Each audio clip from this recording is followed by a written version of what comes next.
시청자 여러분 안녕하십니까? BOA 뉴스투데이 시작합니다. 조 바이든 미국 대통령과 문재인 한국 대통령이 워싱턴에서 정상회담을 열고 북한 등 여러 현안들을 논의했습니다. 바이든 대통령은 북한의 비핵화 약속이 있지 않다면 김정은 위원장을 만나지 않을 것이라는 기존 입장을 재확인한 가운데 대북 정책의 현실적인 접근법을 강조하고 성김 동아태 차관보 대행을 대북 특별대표로 발표했습니다. 함지하 기자가 보도합니다. 조 바이든 대통령은 21일 문재인 한국 대통령과의 정상회담 뒤 가진 공동 기자회견에서 북한 김정은 국무위원장을 만날 조건이 무엇인지에 대한 질문을 받았습니다. 바이든 대통령은 북한의 비핵화 진전 없이 만나지는 않을 것이라면서 분명한 입장을 재확인하고 최근처럼 김 위원장이 바라는 국제적 정당성을 주진 않을 것이라고 밝혔습니다. If there was a commitment on which we met, and the commitment has to be that there's discussion about his nuclear arsenal. And if it's merely a means by which how do we de-escalate what they're doing. And so if that was the case, I would not meet unless there was some outline made that my Secretary of State and others would have negotiated as to how we would proceed. But what I would not do is I would not do what had been done in the recent past. I would not give him all that he's looking for as national, international recognition as legitimate. 바이든 대통령은 또 우리의 목표는 한반도의 완전한 비핵화라면서 이 문제가 얼마나 어려운지 어떤 환상도 없다고 강조했습니다.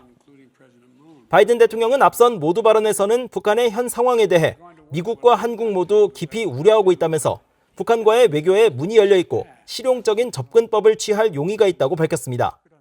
And we both are deeply concerned about the situation. Our two nations also share a willingness to engage diplomatically with the DPRK to take pragmatic steps that will reduce tensions as we move toward our ultimate goal of denuclearization of the Korean Peninsula. 바이든 대통령은 모두 발언을 하면서 성김 국무부 동아태 차관보 대행을 대북 특별대표로 발표하기도 했습니다. 문재인 대통령은 바이든 행정부의 대북 정책에 대해 환영한다면서 한반도의 완전한 비핵화와 항구적 평화를 시급한 공동과제로 꼽았습니다. 바이든 대통령의 성김 대북 특별대표 임명을 환영합니다. 미국이 북한과 대화를 통한 외교를 할 것이며 이미 대화의 준비가 되어 있다는 강한 의지의 표명이라고 봅니다. 한반도 문제에 대한 전문성이 탁월한 분이 임명이 되어 더욱 기대가 큽니다.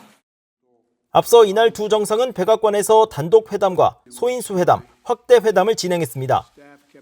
북한 핵 문제를 비롯한 한반도 안보와 중국 문제, 인도태평양 영내 안보 전략, 백신 협력을 포함한 코로나 대응 방안과 기후변화, 반도체 등이 핵심 의제로 논의됐습니다. 바이든 대통령은 단독 회담이 끝난 뒤 기자들에게 미국과 한국의 공동 희생과 협력의 역사는 세계에서 중요한 지역의 평화와 안정을 유지하는 데 필수적이었다는 사실을 강조하고 싶다고 밝혔습니다. 정상회담에 앞서 한국전쟁 영웅인 미 육군 소속 랄프 퍼켓 예비역 대령에 대한 명예의 훈장 수여식이 열렸습니다. 조 바이든 대통령은 미한 동맹의 굳건함을 역설했습니다. The strength of the alliance between the United States and the Republic of Korea was born out of the courage, determination, sacrifice, and of the Korean troops fighting shoulder to shoulder with American troops. 바이든 대통령은 그러면서 문재인 대통령이 이 자리에 있는 건 수십 년간 두 나라가 함께 이룬 성과를 보여주는 것이라며 미한 동맹의 중요성을 거듭 강조했습니다. BOA 뉴스 함자입니다. 유엔 안전보장이사회 산하 대북제재위원회가 스위스가 신청한 대북제재 면제 연장 신청을 승인했다고 밝혔습니다. 유엔 대북제재위는 21일 홈페이지에 스위스 개발협력청이 북한 내 신종 코로나 바이러스 확산 방지를 위해 북한 30개 병원에 보낼 소독용품 2,000세트, 약 5만 7천 달러어치와 소독용품 등 개인 보호장비 약 3만 6천 달러어치에 대한 대북제재 면제 연장 신청을 허가했다고 밝혔습니다. 앞서 대북제재위원회는 지난해 3월 말 스위스 외교부 산하 인도적 지원기구인 스위스 개발협력청이 신청한 제재 면제를 승인했지만 북한이 신종 코로나 바이러스 확산 방지를 이유로 국경을 봉쇄하면서 지원 물품 반입이 어려워져 이번에 연장 신청을 한 것으로 전해졌습니다. 이에 따라 올해 들어 지금까지 대북제재위가 제재 면제를 승인한 대북 지원 사업 건수는 지난 2월 한국이 신청한 북한 식수 수질 개선 사업과 이달 초 싱가포르 적십자가 신청한 코로나 바이러스 관련 지원 물품 반입 신청 등 3건으로 늘었습니다. 지난 2018년 6월 싱가포르에서 열린 첫 미북 정상회담은 정부 당국이 주도한 프로젝트였으며 북한의 의중이 반영된 것이라고 앤드류 김 전 미국 중앙정보국 CIA의 코리아 미션 센터장이 밝혔습니다.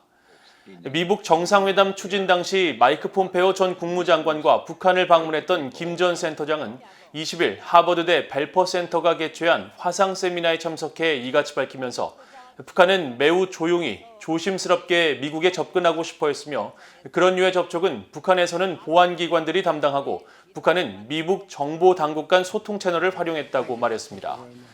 이어 북한 당국자들의 화법과 관련해 싱가포르 공동선언의 4가지 조항에 대한 후속 협상을 위해 미국 대표단이 북한을 방문하려 했을 때 한반도 비핵화인지 북한 비핵화인지 여부를 두고도 북한은 끔찍하고 불쾌한 언어를 썼다면서 북한이 내건 조건을 받아들이지 않으면 북한 영공으로 진입할 생각도 하지 말고 미국 대표단에게 어떤 일이 생길지 보장할 수 없다고 말했다고 밝혀 미국 대표단이 방북 계획을 취소했었다고 말했습니다. 유명 패션 잡지 등 미국 매체들이 최근 청년들의 옷차림과 머리 단장을 더 강력히 단속하는 김정은 북한 국무위원장을 비판하면서 반체제를 억누르려는 의도로 풀이했습니다. 해외 대북 소식통과 엘리트 출신 탈북 청년들은 VOA에 최고 지도자의 이런 구태의연한 강요가 청년들의 반발만 더 일으키고 있다고 지적했습니다. 김영권 기자가 취재했습니다. 올해 창간 90주년을 맞은 미국의 유명 남성 패션 월간지 GQ가 19일 김정은은 스키니진을 싫어한다는 제목의 온라인판 기사를 통해 북한 정권의 청년 문화 규제를 강하게 비판했습니다.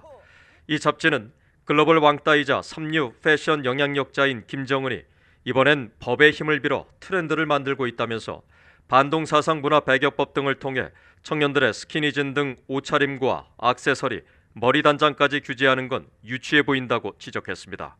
외모와 계급, 이념 연관성 등을 연구한 뉴욕시립대 법대의 루텐 롭슨 교수는 GQ 잡지에 옷차림을 통제하고 획일성을 강요하려는 욕망은 모든 유형의 폭군들에게서 흔하게 나타난다며 이런 규제와 법률, 정책은 상류층에만 예외를 두는 사회 통제의 한 유형이라고 평가했습니다.